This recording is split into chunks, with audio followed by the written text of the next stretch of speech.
Hello everyone, my name is Maddox. I am, re-recording this time because I accidentally messed up and destroyed the other one. So, first and foremost, this video is talking about this Reddit thread here. Obviously, Poko is really upset about the meta. There's a clip here where qui invente la méta. he is talking, Personnages sont forts et quel... I believe, in French, which I don't have a full understanding of. So someone did a translation here. I think Jeff Kaplan or any other dev needs to sit here, just next to me to watch pro scrims. You know, pro player, they're the one who decide the meta and show what's the best heroes to play. Jeff Kaplan needs to sit here for 2 hours of his time and watch the scrims, and I think he will understand that Orisa is shit, that Mei is shit, and plenty of heroes need to be destroyed, but they lack of investment and obviously they don't listen to our feedback as a pro player. We are always giving a lot of feedback, but it's useless. So, first and foremost, Jeff, he mentions Jeff Kaplan, obviously. Jeff Kaplan is a very prolific figure within the Overwatch community, but we also need to realize, or I know people already know, that Jeff Kaplan is not the only person in the balance team. He's not the only person in the Overwatch team that looks at and deals with this stuff. So, it's not just Jeff Kaplan. I believe that the balance team there should be representatives from each Overwatch League team, and there should be a literal meeting. Like, they can do a Skype meeting, a fucking Discord group meeting, whatever. There should be a meeting between these representatives and the Blizzard developers in regards to the balance and state of the game for Overwatch, and I believe that would be beneficial. But that's not gonna happen, man. Maybe it is happening. Maybe I'm wrong. I don't know. Maybe that is happening, and maybe that's why it says their feedback's falling on deaf ears. But first and foremost, I guess what I do want to show is I need to bring up, oh fucking son of a bitch. I need to bring up Overwatch, not Steam. Steam, you get the fuck out. So for Overwatch, as far as before I go into it, my credibility in terms of who I am as a player and where I've played and what I've done. I've played in a couple tournaments. I've been, since the start of the game, relatively within a high tier of play. A lot of this solo queue, this most recent season, and here's a role queue beta. The role queue beta doesn't mean much because I can't get fucking games because my SR is too high. But I'm going to go into the training range here and then tab back over just to talk about this a little bit. But I've played and I won in tournaments. This was quite a while ago. I have obviously been within the higher tier of the game for quite some time since the beginning. But I want to talk about this right here. Obviously, don't listen to our feedback as a pro player. We're always giving a lot of feedback, but it's useless. There's one specific case that I want to bring up just as an example for probably many of these things. There's a Discord, the OW Discord, that some people might know about, some people might not. But this is a Discord for a gathering of higher tier professional players. I left it quite some time ago because I stopped being in that sphere. I stopped wanting to play the game professionally because I wasn't enjoying it. But in that Discord, after a lot of back and forth and frustrations as for us as players, we communicated with the devs. As a group, we communicated with the devs, and they communicated back to us that if we made a channel specifically for feedback to them, they would read it. That is what we were told. They will read this channel of feedback from us as players. And it's not just like a bunch of like T2, T3 players like me, right? There's people that are in Overwatch League right now that were posting shit in there. Fact Fiction, Sure4. Back in the day, you'd know him as Too Easy. He's not in Overwatch League right now. But a lot of high tier players and players that are still pronounced today were posting in this, giving feedback. I don't know if Sure4 did, but I know for a fact that like Too Easy and Fact Fiction and a couple other guys were. But that's beside the point. We were putting all of this in there, right? We were giving all of this feedback, and this came to a crux, and the frustration started to ramp once again When Bastion came out on the PTR, the new Bastion changes at the time was Bastion's Ironclad passive. When he's in turret form, he blocks 35% of damage, which is crazy. Obviously crazy. From the outset, insane to even think about. But we said, alright, whatever, we'll go to PTR and test it. It was so broken in the PTR and Pro Scrims that we literally had to ban him. And we did ban him from Pro Scrims because it was so fucking busted, and we put so much feedback in there that we're like, there's no way this comes out like this. There's no way. It's impossible. It's improbable. The math doesn't write out. Nothing of this makes sense. There's no way it's going to come out like this. So we gave all our feedback. We put it in there. We banned it. We told them we banned it. We told them it was bullshit. PTR goes down. Overwatch gets patched. Bastion's got a 35% damage reduction, and he's on live servers. Fucking Jesus fuck. As someone who's invested hours and hours and hours of time into the PTR to guarantee that test and to guarantee and say this is bullshit, to have that come out on live servers, it's so fucking frustrating. About taking hours of our time to guarantee test results, to give information back to these people that are supposed to be from the dev team, just to have it come out on live. And then, strangely enough, it was so bad that within 2 weeks, it was changed back. I think it was dropped back to 15%. And that was within 2 weeks of it coming out on live. And that's unheard of. The fucking game doesn't get patched that quickly, like, ever. The most recent thing I can think of is Myra on the PTR was able to fade out of stuns and out of, like, sleep dart and shit, and she was able to fade out of them, even while affected. And they went, okay, that's too much, and they removed that on the PTR. But, like, that's it. And that's crazy, man. Like, patch cycles for Overwatch is like going to the store, buying a heavy syrup bottle of molasses, taking a pencil, stabbing the top of it with the pencil until you somehow make a hole large enough that there's molasses that's going to seep out of there somehow, turning it upside down, watching the entire jar of molasses slowly just seep out of it. And then when the bottle's finally empty, there might be a patch. Maybe. You might have to go buy a second bottle. And that's how slow these fucking patch cycles are. So, to have a patch cycle this slow and have our feedback this disregarded, at least when I was in there, which is quite a while ago, is crazy. And the frustrations these players must feel, even at the point where this isn't some rando, dude. This isn't some T2, T3 fucking nobody. This isn't some just person fucking around in open division. This isn't even as high tier as a contenders team. This is Poko. He's in the fucking Overwatch League, and these people aren't fucking listening to them. Whose lives, dedication, whose time is spent only on Overwatch and on promoting Overwatch, promoting their team and their brand. Like, Overwatch is their life, and they're not being fucking listened to. It's crazy.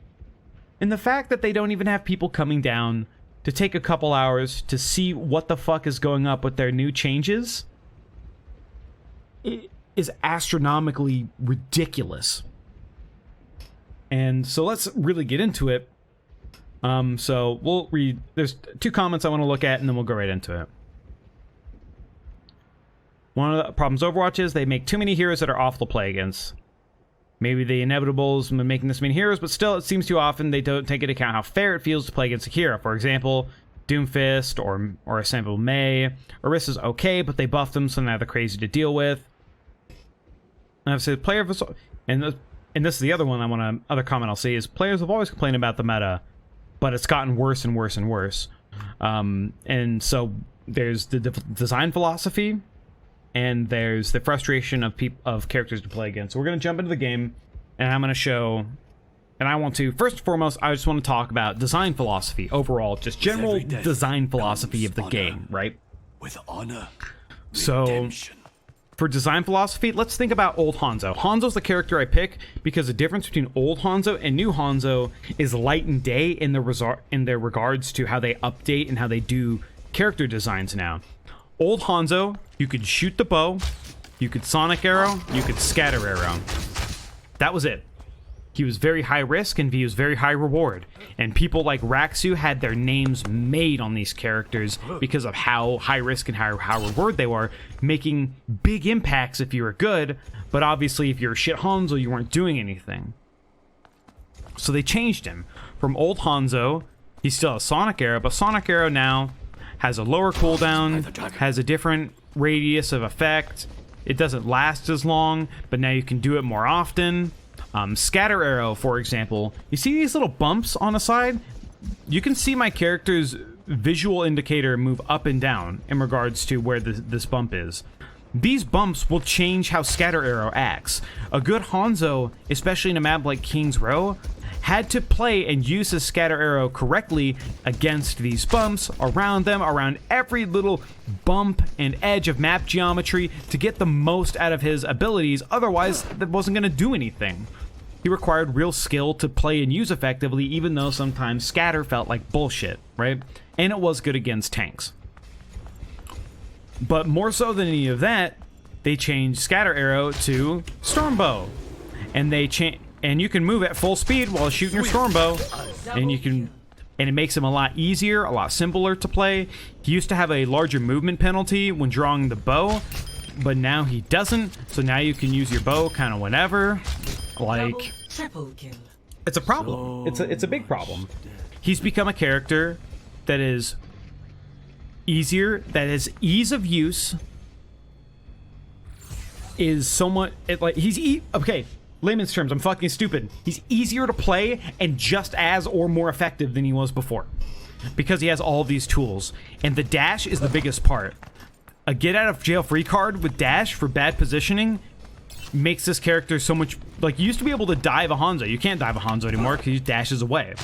He gets out of range of you, gets out of your Winston bubble, you can't block the healing from him, and then you just die. That's one of the reasons why dive is so bad now, is because even new characters like Ashe and Winston bubble and dive, out of dive, you can heal. The bubble doesn't block off the healing anymore.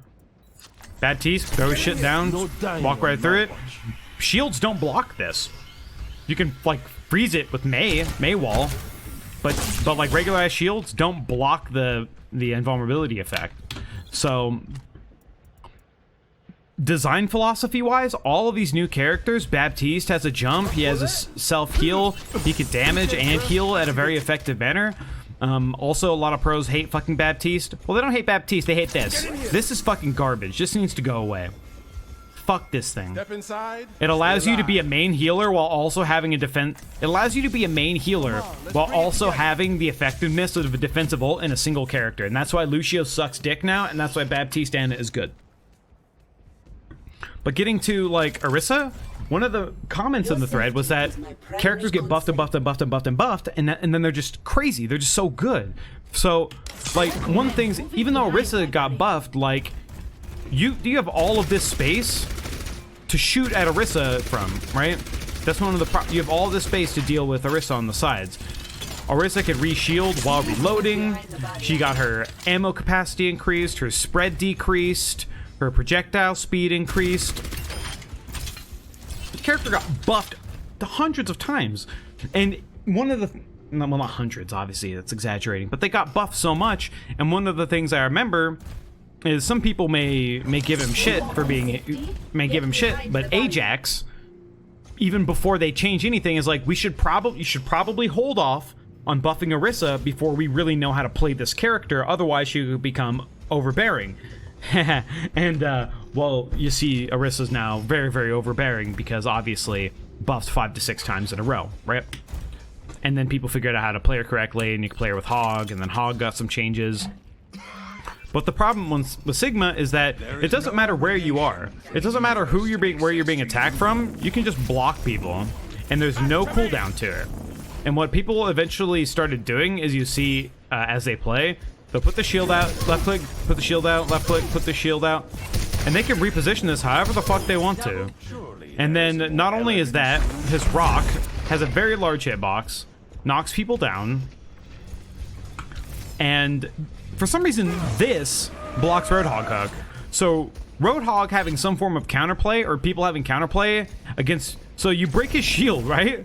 So you break this character's shield, and then you go to Roadhog hook him because he's playing out of position, and then he just does this. He eats your ultimates and he blocks your hook, and then he's just out and he's fine. It's like, what the fuck, man? It's too much. He's been given too much. Compared to the old characters, compared to the launch characters, it's too much. And people really like Reinhardt, but Reinhardt is melee ranged and has Fire Strike. And people like Reinhardt duels because you have a lot of nuance between Fire Strike duels. And if you do it wrong, if you Fire Strike at the wrong time, the Fire Strike cool animation is so long that you won't be able to shield in time for someone using Shatter on the enemy team. There's a lot of nuance, and there's a lot of able to misplay there. And you could be a really, really good Reinhardt, and you could show that in just how you played, right? But Reinhardt needs a Lucio to be able to be played correctly. But because of goats, Lucio got fucking neutered. So now that we're in 2-2-2, I believe that there's gonna be they're gonna have to do some radical shit. And honestly, what I want them to do is, after like a Overwatch League stage, maybe if there's some downtime, fuck it, dude. Do a fucking Dota patch of it, man. Break the game, do some crazy shit, change some stuff, buff Lucio, change him up, new abilities, give Reinhardt change new abilities.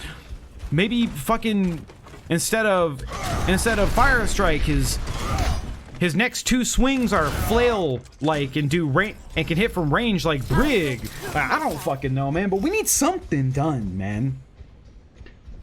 And this fucking Orisa and Sigma shit is fucking terrible, because they provide very, very little opportunities to attack. They provide little opportunity for you to really get damage in. And why do people play shit like Hanzo and Mei all the time, or Reaper if they're playing up close? Here's why they play those characters. Because if you somehow, they drop their shields, or they move where their shields aren't, so they move away from their shields, or they drop them, or the shield breaks. If you're playing McCree, it takes 100% outside of headshots, 100% of your magazine to kill somebody. But if you're playing Mei, it takes 30% of your magazine to kill somebody, 20% if you happen to headshot them for a 200 HP target. And she has this from range. She has 50 more health than McCree, the ability to wall off things like Bab's Immortality Field, the ability to control areas with the use of her wall, and has a self-protection mechanism that also self-heals, giving her more ultimate within Ice Block.